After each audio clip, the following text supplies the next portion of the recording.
Hello student, मैं जय मौर्य। आज काफ़ी बच्चों के डिमांड पे मैं एक नया टॉपिक लेके आया हूँ। उस टॉपिक का नाम है संकरण, हाइब्रिडाइजेशन। तो हम यहाँ पे डिटेल में बात नहीं करेंगे, बस यहाँ पे हम आपको ये बताएंगे कि संकरण कैसे निकालते हैं। शॉर्टकट में समझते हैं। जैसा कि आप लोग जानते हैं, संकरण का मतलब ये होता है कि जब कोई परमाणु का निर्माण होता है, उसमें जो अलग अलग एनर्जी के जो कक्षक होते हैं वो आपस में मिल के एक नए कक्षक का निर्माण करते हैं, जिसकी ऊर्जा क्या होती है, समान होती है। तो वही चीज़ हम बात करेंगे। जल्दी हम जो संकरण पढ़ते हैं, 5 प्रकार के पढ़ते हैं।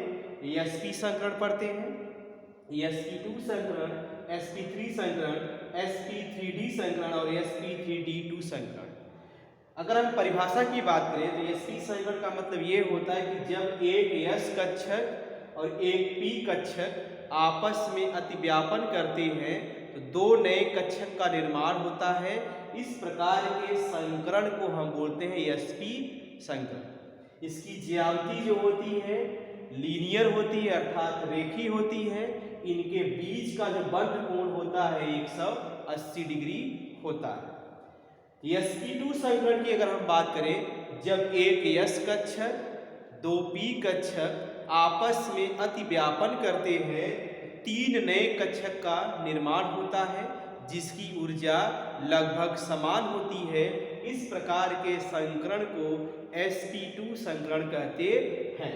इसकी जो ज्यामिति होती है त्रिकोणीय समतली अर्थात ट्राइगोनल प्लैनर होती है। इनके बीच का जो बंध कोण होता है 180 डिग्री होता है। अगर हम बात करें sp3 संकरण के बारे में तो परिभाषा ये कहता है कि जब एक s कक्षक 3 p कक्षक आपस में अतिव्यापन करते हैं तो 4 नए कक्षक का निर्माण होता है, जिनकी ऊर्जा लगभग समान होती है। इस प्रकार के संकरण को sp3 संकरण कहते हैं। इसकी जो ज्यामिति होती है चतुष्फलकीय, इसको बोलते हैं टेट्राहेड्रल होती है। इनके बीच का बंध कोण 109 डिग्री 28 मिनट होता है। अगर हम बात करें sp3d संकरण की बात करें तो जब एक s कक्षक 3 p कक्षक और एक d कक्षक आपस में संकरित होते हैं तो 5 नए कक्षक का निर्माण होता है। इस प्रकार के संकरण को हम बोलते हैं sp3d संकरण। इसकी ज्यामिति जो होती है त्रिकोणीय द्विपिरामिडल, इसको होते हैं ट्राइगोनल बाइपिरामिडल। इनके बीच का जो कोण होता है इसके बीच का 90 डिग्री होता है और इनके बीच का 120 डिग्री होता है। फिर लास्ट है sp3d2 संकरण। जब एक s कक्षक 3 p कक्षक और 2 d कक्षक आपस में अतिव्यापन करते हैं तो 6 नए कक्षक का निर्माण होता है, जिसकी ऊर्जा समान होती है। इस प्रकार के संकरण को हम बोलते हैं sp3d2 संकरण। इसकी जो ज्यामिति होती है अष्टफलकीय होता है, इसको बोलते हैं ऑक्टाहेड्रल। इसकी ज्यामिति ऐसी होती है, इनके बीच का जो बंध कोण होता है 90 डिग्री होता है। इनके बीच का कोण कितना होता है, 90 डिग्री। तो ये तो परिभाषा था। अब इसको हम सिंपल में समझेंगे कैसे हम संकरण निकालेंगे। देखिए, एक फॉर्मूला होता है संकरण बराबर केंद्रीय परमाणु के बाहरी कोश में उपस्थित इलेक्ट्रॉन प्लस घेरे हुए परमाणुओं की संख्या। ठीक, अगर ऑक्सीजन हुआ घेरे हुए परमाणु में है और सल्फर है तो इसकी संख्या हम नहीं लिखेंगे, आगे है प्लस माइनस अपॉन 2। ठीक, चलिए देखिए, जब ये सॉल्व करने पर, अगर सॉल्व करने पर 2 आए उसका संकरण होगा, वो कहलाएगा sp संकरण। एक s और एक p, 2 का मतलब sp संकरण। ज्यामिति क्या होगी, लीनियर होगी और इस तरह से होगी। अगर 3 आएगा उसको बोलेंगे sp2 संकरण और ज्यामिति क्या होगी, ट्राइगोनल प्लैनर होगा और कुछ इस तरह से बनेगा। 4 आएगा तो कहेंगे sp3 संकरण है, ज्यामिति टेट्राहेड्रल होगा और शेप कुछ इस तरह से होगा। 5 अगर है तो कहलाएगा sp3d, ठीक। और ट्राइगोनल बाइपिरामिडल होगा, सेम कुछ इस तरह से होगा। 6 अगर आए तो कहेंगे sp3d2 और शेप होगा ऑक्टाहेड्रल, शेप कुछ इस तरह से बनेगा। और जहां पे ये जो बीच वाला पॉइंट है ये सभी कहलाएंगे केंद्रीय परमाणु। और ये सब जो होंगे इनको चारों तरफ से एक घेर रहा है, इसको बोलेंगे घेरे हुए परमाणु, ठीक। चलिए एग्जाम्पल शुरू करते हैं। सबसे पहले एग्जाम्पल शुरू करने से पहले इसको आप शॉर्ट स्क्रीन ले लीजिए ताकि इसी से हम एग्जाम्पल कर सकें। चलिए शॉर्ट स्क्रीन लीजिए। चलिए पहला एग्जाम्पल हम लेते हैं। जैसे मान लीजिए आपसे पूछा जाए कि बेरियम क्लोराइड अर्थात BeCl2, बेरियम क्लोराइड BeCl2 का संकरण बताइए और इसकी ज्यामिति बताइए। सबसे पहले हम संकरण निकालने के लिए हम वो देखेंगे जिसमें लोन पेयर नहीं होगा। लोन पेयर क्या होता है हम आगे वाले वीडियो में बात करेंगे। फिलहाल अब यहाँ पे केवल सिंपल साइज जो यहाँ पे दिख रहा है इसी तरह की संरचना की बात करेंगे। अगर बेरियम क्लोराइड दिया गया है, इसकी संकरण आपको ज्ञात करना है। सबसे पहले फॉर्मूला याद रखना चाहिए आपको। फॉर्मूला कहता है कि संकरण बराबर केंद्रीय परमाणु के बाहरी कोश में उपस्थित इलेक्ट्रॉन प्लस घेरे हुए परमाणुओं की संख्या प्लस माइनस बटे 2। पहले हम बात करते हैं केंद्रीय परमाणु कौन सा हो। केंद्रीय परमाणु का मतलब ये कि जो इनको डायरेक्ट जिसकी संख्या कम हो। जैसे बेरिलियम क्या 1 है, क्लोरीन 2 है, क्या ये केंद्रीय परमाणु होगा। अब Cl हो गया आपके घेरे हुए परमाणु। तो लिखेंगे संकरण बराबर,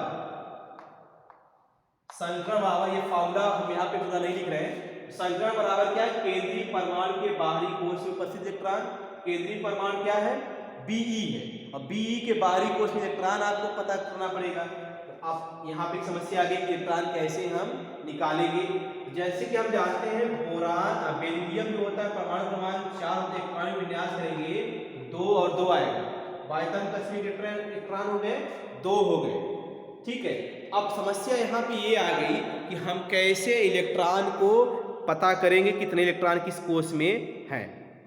तो चलिए हमने आपको यहाँ पे याद करने के लिए कि केंद्रीय परमाणु के वायतन कक्ष में कितने इलेक्ट्रॉन होंगे, एक हमने ट्रिक ऐसे लिख दिया है कि हाइड्रोजन वाले ग्रुप में जितने तत्व होंगे जैसे हाइड्रोजन, लिथियम, सोडियम, पोटेशियम, इन सभी के वायतन कक्ष में 1 इलेक्ट्रॉन होता है, ठीक। बेरिलियम, मैग्नीशियम, कैल्शियम के वायतन कक्ष में 2, बोरान, एल्युमिनियम के वायतन कक्ष में 3, कार्बन, सिलिकॉन के वायतन कक्ष में 4, नाइट्रोजन और फास्फोरस के वायतन कक्ष में 5, ऑक्सीजन के वायतन कक्ष में और सल्फर में 6, फ्लोरीन, क्लोरीन, ब्रोमीन, आयोडीन में 7, helium, neon, argon, krypton, xenon में 8 इलेक्ट्रॉन। तो यहाँ पे हमें निकालना किसका है, हमें निकालना है संकरण BeCl2 का। तो संकरण बराबर होता है केंद्रीय परमाणु के वायतन कोश में उपस्थित इलेक्ट्रॉन। केंद्रीय परमाणु क्या है Be है, तो Be यहाँ पे है, इसके वायतन कक्ष में कितने इलेक्ट्रॉन होते हैं 2 होते हैं। तो वायतन कक्ष में 2 प्लस घेरे हुए परमाणु की संख्या, घेरे हुए परमाणु कौन से क्लोरीन, कितनी संख्या इसकी है 2 है, तो प्लस 2 प्लस माइनस, इसके ऊपर कोई प्लस माइनस चिन्ह नहीं लगा हुआ है, बटे 2। क्या होगा 4 बटे 2 इज इक्वल टू क्या है 2। 2 का मतलब sp संकरण, 2 का मतलब S2 का मतलब sp संकरण। sp संकरण कैसा होता है, ऐसे ही होता है। तो देखिए आप ऐसे ही बना दीजिए इस तरह से। यहां पे केंद्रीय परमाणु, केंद्रीय परमाणु क्या है Be है, ये हो गया Be, और घेरे हुए परमाणु किनारे पे रहेंगे कौन से हैं Cl, एक Cl यहाँ पे, एक Cl यहाँ पे। अब इनके बीच का कोण कितना है 180 डिग्री। अब यहाँ पे आप डिटेल लिख सकते हैं कि BeCl2 का जो संकरण है वो कौन सा संकरण है, sp संकरण है, ठीक। अगर हम बात करें ज्यामिति के बारे में बात करें, जो ज्यामिति आ रही है कैसी आ रही है, sp3 की ज्यामिति क्या होती है, लीनियर होती है, रेखीय होती है, ठीक, और बंध कोण की अगर हम बात करें तो बंध कोण कितना है 180 डिग्री। तो एकदम आसान है ना। चलिए और करते हैं, ठीक है। तब तक शॉर्ट स्क्रीन ले लीजिए और लाइक भी करते रहिए। चलिए अब बात करते हैं एक नए एग्जाम्पल के बारे में। जैसे हम लेते हैं BF3। क्वेश्चन आपसे ये पूछा जाए कि BF3 का संकरण बताइए, BF3 का संकरण बताइए और ज्यामिति बताइए। देखिए BF3 में आप फार्मूला यही है, संकरण बराबर क्या होता है, केंद्रीय परमाणु के बाह्यतम कक्ष में उपस्थित इलेक्ट्रॉन। केंद्रीय परमाणु के यहाँ पे बोरान हो गया B, बोरान के बाह्यतम कक्ष में कितने इलेक्ट्रॉन है 3 है, ये हो गया 3, ठीक। प्लस घेरे हुए परमाणुओं की संख्या, तो घेरे हुए परमाणु क्या है फ्लोरीन है, फ्लोरीन कितनी है 3 है, प्लस 3/2। इसके ऊपर कोई भी प्लस माइनस चार्ज नहीं लगा हुआ है, क्या होगा 6/2 = 3, ठीक। और 3 का मतलब sp2 संकरण हो गया, ठीक। बस ये याद रखना चाहिए, 3 आया, 3 का मतलब sp2 संकरण। sp3 कैसे होता है, ऐसे ही होता है, आप से पहले ऐसे बनाना इस तरह से। अब बीच वाला केंद्रीय परमाणु होता है, केंद्रीय परमाणु क्या है B है, केंद्रीय परमाणु B हो गया बोरान, और घेरे परमाणु कितने फ्लोरीन है, एक फ्लोरीन यहां पे कर दीजिए, एक फ्लोरीन यहां पे और एक फ्लोरीन यहां पे। अब बंध कोण कितना है 120 डिग्री। अगर हम बात करें संकरण के बारे में बात करें, इसका जो संकरण आया sp संकरण, sp2 संकरण। ज्यामिति की बात करें, ज्यामिति जो आया है वो क्या है ट्राइगोनल प्लानर। तो ज्यामिति हो गया ट्राइगोनल प्लानर। और बंध कोण की बात करें तो कितना है 120 डिग्री। तो चलिए जल्दी सॉल्व कर लीजिए, इसको उतारिए जल्दी से। चलिए तो नेक्स्ट एग्जांपल लेते हैं। चलिए नेक्स्ट एग्जांपल लेते हैं CCl4। इसका अगर संकरण निकालना होगा तो संकरण बराबर केंद्रीय परमाणु के बाह्यतम कोश में उपस्थित इलेक्ट्रॉन। केंद्रीय परमाणु क्या हो गया यहाँ पे कार्बन, कार्बन के बाह्यतम कोश में कितने इलेक्ट्रॉन होते हैं 4, तो लिखेंगे 4 प्लस घेरे हुए परमाणु कितने हैं 4 Cl है घेरे हुए परमाणु, प्लस 4/2, ये हो जाएगा 8/2 = 4।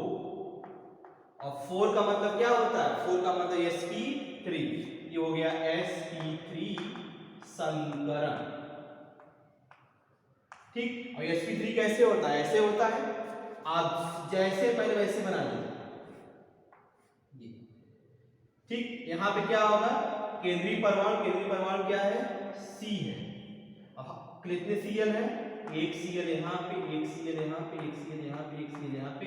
बीच का बंध कोण कितना होता है 109 डिग्री 28 मिनट। क्लियर।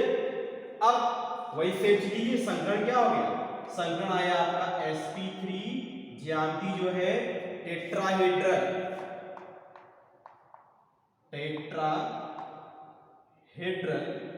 बंध कोण कितना है 109 डिग्री 28 मिनट। बहुत ही आसान। तो चलिए करिए, यदि शॉर्ट स्क्रीन लीजिए इसका। चलिए अब एग्जांपल हम लेते हैं PCl5 की अगर हम बात करें तो PCl5 का मतलब संकरण निकालेंगे, इसका संकरण अगर आप निकालेंगे संकरण होगा क्या कि केंद्रीय परमाणु फास्फोरस है, फास्फोरस के बाह्यतम कक्ष में 5 इलेक्ट्रॉन। अगर नहीं समझ में आ रहा है तो फास्फोरस के परमाणु क्रमांक 15 होता है, इलेक्ट्रॉनिक विन्यास करेंगे तो क्या होगा 2 8 5 होगा, वायतन कक्ष में 5 इलेक्ट्रॉन आए हैं, तो ये क्या होगा, इसे मैं शॉर्टकट में लिख देंगे, फास्फोरस के वायतन कक्ष में 5, तो 5 फास्फोरस के वायतन कक्ष में प्लस घेरे हुए परमाणु कितने हैं, 5 अपॉन 2 इक्वल टू क्या हो जाएगा, 5 5 10 और ये 2 इक्वल टू क्या आएगा 5 का मतलब sp3d2 संकरण आ गया। अब sp3d2 संकरण कैसे होता है, ऐसे ही होता है, जैसे है एट इज ऐसे ही बना दिया, सेम ऐसे ये, ठीक, ये जस्ट ऐसे ही है। केंद्रीय परमाणु यहाँ पे है, केंद्रीय परमाणु क्या है, p है, आप यहाँ पे p कर दीजिए, ठीक। अब घेरे हुए परमाणु क्या है, Cl, एक Cl यहाँ पे, एक Cl यहाँ पे, एक Cl यहाँ पे, एक Cl यहाँ पे, एक Cl यहाँ पे, और ये तीनों जो होते हैं एक ही प्लेन में होते हैं, डॉटेड लाइन से जोड़ते हैं। तो इसके बीच का जो बॉन्ड एंगल होगा 90 डिग्री होगा और इसके बीच का 120। अगर संकरण की बात करें तो आया क्या, sp3d आएगा, sp3d होगा क्योंकि 5 है ना, 5 है, 5 का मतलब sp3d, ठीक, sp3d हो गया। अगर हम शेप की बात करें क्या होगा, trigonal bi pyramidal, trigonal bi pyramidal, short form में लिखते हैं ट्राइगोनल बाई पिरामिडल, त्रिकोणीय द्विक पिरामिडल। अब बंद कोण कितना है, बंद कोण है 90 डिग्री और 120 डिग्री। तो चलिए इसको भी नोट कर लीजिए। नेक्स्ट एग्जांपल है SF6। इसका अगर संकरण निकालें तो फॉर्मूला होता है संकरण बराबर केंद्रीय परमाणु के वायतन कक्ष में, केंद्रीय परमाणु क्या है, सल्फर, परमाणु क्रमांक 16 होता है, इलेक्ट्रॉनिक विन्यास करेंगे 2 8 6, वायतन कक्ष में कितने इलेक्ट्रॉन आया, 6 आया, या आप डायरेक्ट यहाँ देखिए सल्फर के वायतन कक्ष में 6 इलेक्ट्रॉन, 6 हो गया, प्लस घेरे हुए परमाणु कितने हैं, 6 बटे 2 इक्वल टू कितना आएगा, 6 आएगा, 6 का मतलब sp3d2 संकरण, sp3d2 संकरण आ गया, ठीक। और sp3d2 संकरण कैसे होता है, सेम ऐसे होता है, आप पहले वैसे ही बना लीजिए,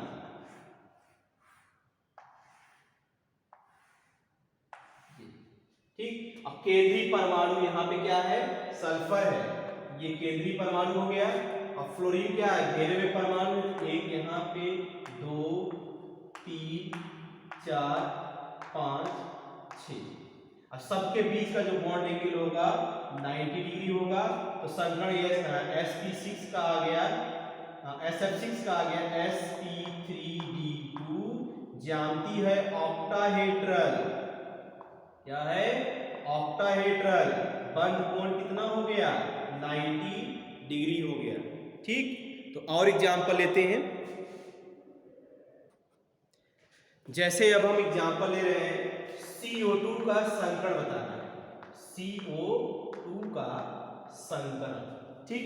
CO2 का संकरण बताने के लिए अब हम देखेंगे केंद्रीय फॉर्मूला क्या होता है, संकरण बराबर केंद्रीय परमाणु, केंद्रीय परमाणु क्या है, कार्बन, कार्बन के वायतन कक्ष में कितने इलेक्ट्रॉन होते हैं, 4, ये हो गया 4, प्लस घेरे हुए परमाणु, घेरे हुए परमाणु क्या ऑक्सीजन है, लेकिन हमने यहाँ लिखा हुआ है घेरे हुए परमाणुओं की संख्या में अगर ऑक्सीजन और सल्फर है उनकी संख्या को हम क्या करते हैं, छोड़ देते हैं, अर्थात 0 ले लेंगे, ठीक। और इसके ऊपर कोई प्लस माइनस चार्ज नहीं है, तो भी क्या हो जाएगा 0 अपॉन 2 ही होगा, तो क्या आएगा, 4 में 2 का भाग देंगे क्या आएगा 2, 2 का मतलब sp संकरण। sp संकरण कैसे होता है, लीनियर होता है, ये हुआ ऑक्सीजन के साथ जुड़ जाएगा और इसमें डबल बॉन्ड भी बनाएगा ये ऑक्सीजन, ठीक। ये हो गया आपका क्या, sp2 का संकरण, कितना बॉन्ड देंगे 180 डिग्री। और एक से और जानते रहिएगा, अगर दो परमाणुओं के बीच में एकल बंध है तो संकरण होगा sp3। अगर सभी एकल बंध हो इस तरह से, सभी एकल बंध है तो sp3 होगा, अगर डबल बॉन्ड है तो होगा sp2 और ट्रिपल बॉन्ड है तो होगा sp संकरण। ये भी ध्यान रखिएगा, अगर दो कार्बन के बीच में सारे एकल बंध हैं तो कहलाएगा sp3 संकरण। दो कार्बन के बीच में अगर डबल बॉन्ड से एथीन होता है CH2 डबल बॉन्ड CH2, इसका संकरण होगा बेंजीन हो गया, ये भी क्या होगा आपका sp2। और कार्बन कार्बन ट्रिपल बॉन्ड अगर है, जैसे इथाइलिन बोलते हैं इसको, CH ट्रिपल बॉन्ड CH, उसमें भी क्या होगा, उसका संकरण होगा sp संकरण। ठीक, तो ये हो गया CO2 का जो संकरण था वो संकरण क्या हो गया, sp2 हो गया। क्योंकि हमने ऑक्सीजन जो था घेरे हुए परमाणु में था, इसीलिए हमने क्या किया, इनकी संख्या को नहीं लिया, क्योंकि घेरे हुए परमाणु में अगर ऑक्सीजन और सल्फर है उनकी संख्या को हम काउंट नहीं करेंगे, उसके जगह पे हम 0 लेंगे। चलिए अब जैसे एग्जाम्पल एक ले रहे हैं, जैसा कि NO3 पे 1 माइनस, NO3 पे 1 माइनस, इसका अगर आपसे पूछा जाए संकरण बताइए और ज्यामिति, ठीक है, केवल संकरण और ज्यामिति बताने के लिए कर रहा है। अगर इसकी बात करें तो संकरण की अगर हम बात करें तो संकरण बराबर होता है केंद्रीय परमाणु के वायतन कक्ष में उपस्थित इलेक्ट्रॉन। केंद्रीय परमाणु क्या है, नाइट्रोजन, और नाइट्रोजन के वायतन कक्ष में कितने इलेक्ट्रॉन होते हैं, 5। ये हो गया 5 प्लस घेरे हुए परमाणु की संख्या, लेकिन घेरे हुए परमाणु में क्या है, ऑक्सीजन है, ऑक्सीजन को हम छोड़ देते हैं, क्या हो जाएगा 0। अब प्लस माइनस है, यहां पे आप देखेंगे माइनस लगा हुआ है, अगर माइनस है तो जुड़ेगा, प्लस है तो घटेगा। माइनस है ना, लिखेंगे +1/2। अगर यही पे प्लस होता तो उतना हम इलेक्ट्रॉन घटा दें, क्योंकि माइनस लगने पर इलेक्ट्रॉन जुड़ता है और प्लस लगने पर इलेक्ट्रॉन कम होता है। ये हो जाएगा 6/2 मतलब 3 का मतलब क्या होता है, sp2 संकरण। ये हो गया sp2 संकरण। sp2 कैसे होता है, ऐसे है, ठीक। अब केंद्रीय परमाणु क्या है, नाइट्रोजन है, घेरे हुए परमाणु क्या है, ऑक्सीजन है, कितने हैं 2, एक पे क्या है माइनस, किसी एक पे माइनस चार्ज लगा दीजिए और ऑक्सीजन डबल बॉन्ड बनाता है। ये हो गया इसका, ये अगर हम संकरण की बात करें, इसका जो संकरण आया वो कहलाएगा sp2 संकरण। और ज्यामिति की बात करें तो ज्यामिति क्या हो गई, trigonal planar, trigonal planar. I hope समझ में आ रहा होगा। चलिए और एग्जाम्पल करते हैं। चलिए अब बात करते हैं H2O के बारे में। जैसे आपसे पूछा जाए H2O का संकरण और ज्यामिति बताइए, तो H2O में देखिए संकरण बराबर, ये संकरण हो गया, केंद्रीय परमाणु, देखिए केंद्रीय ऑक्सीजन एक है, ये केंद्रीय परमाणु, अब देखिए ये केंद्रीय परमाणु है, ऑक्सीजन को तब छोड़ते थे जब घेरे हुए परमाणु में थे। ऑक्सीजन जो है केंद्रीय परमाणु है, और केंद्रीय परमाणु के ऑक्सीजन की कितने वायतन कक्ष में, 6। ये हो गया 6, ठीक। और प्लस घेरे हुए परमाणु कितने, हाइड्रोजन, 2 हाइड्रोजन है, ये हो गया अपॉन, कोई चार्ज इसके ऊपर नहीं है तो अपॉन 2 इक्वल टू क्या है 4, और 4 का मतलब sp3, ठीक। तो ये हो गया sp3, लेकिन यहाँ पे ज्यामिति जो होगा वह टेट्राहेड्रल नहीं होगा, ज्यामिति जो होगा V शेप होगा। जिसे आप देखेंगे अगर हम sp3 का बनाए तो sp3 कुछ इस तरह से होगा ना, इस तरह से होता है। तो केंद्रीय परमाणु क्या है, ऑक्सीजन है, और घेरे परमाणु क्या है, हाइड्रोजन, कितने हैं 2, दोनों को यहाँ पे कर दिया गया, और इसमें 2 लोन पेयर होता है। क्या होता है लोन पेयर, वो आप नेक्स्ट वीडियो में बात करेंगे। फिलहाल लोन पेयर को अगर ढक दिया जाए तो कुछ इस तरह से शेप नजर आ रही है, इसको बोलते हैं फोल्ड शेप या मुड़ी हुई आकृति। इसी को पलट दिए क्या होता है V शेप। इसकी जो संकरण है, वह कहलाएगा आपका sp3, और ज्यामिति जो होगा, ज्यामिति जो है वह कहलाएगी V शेप। कैसे होता है हम नेक्स्ट वीडियो में बात करेंगे, वेस्पर थियरी के थ्रू होता है, वो हम आगे बात करेंगे नेक्स्ट वीडियो में। इसी प्रकार से अगर हम बात करें NH3 के बारे में भी, NH3 के बारे में बात करें, NH3 के केंद्रीय परमाणु नाइट्रोजन है। अगर हम इसका समीकरण निकालें, नाइट्रोजन के वायतम कक्ष में 5 इलेक्ट्रॉन होता है, प्लस घेरे हुए परमाणु 3 है बटे 2 इक्वल टू 4। 4 का मतलब sp3, और sp3 कुछ इस तरह से होता है। ठीक, कितने हाइड्रोजन है? 3 है, 1 2 3। अब यहाँ पे एक लोन पेयर होता है, क्या होता है ये भी हम नेक्स्ट टाइम बात करेंगे। ठीक, इसका जो शेप होगा वो कहलाता है पिरामिडल। बस इतना ध्यान रखिएगा कि समीकरण जोड़ने पर अगर बराबर आए, जैसे यहाँ पे 4 आए ना, अगर घेरे हुए परमाणु भी 4 हैं, इसका मतलब जो यहाँ पे हमने लिखा हुआ है यही आकृति होगी।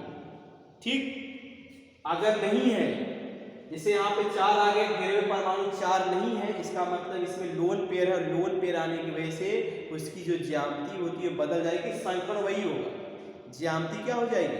बदल जाएगी। ठीक है, तो बस हमने यहाँ पे कुछ एग्जाम्पल्स लिए हैं, आप लोग इसको करिएगा। नेक्स्ट वीडियो हम बात करेंगे कि अगर किसी केंद्रीय परमाणु के पास लोन पेयर है तो लोन पेयर की वजह से उसकी ज्यामिति पर क्या प्रभाव पड़ेगा, उसके बारे में बात करेंगे।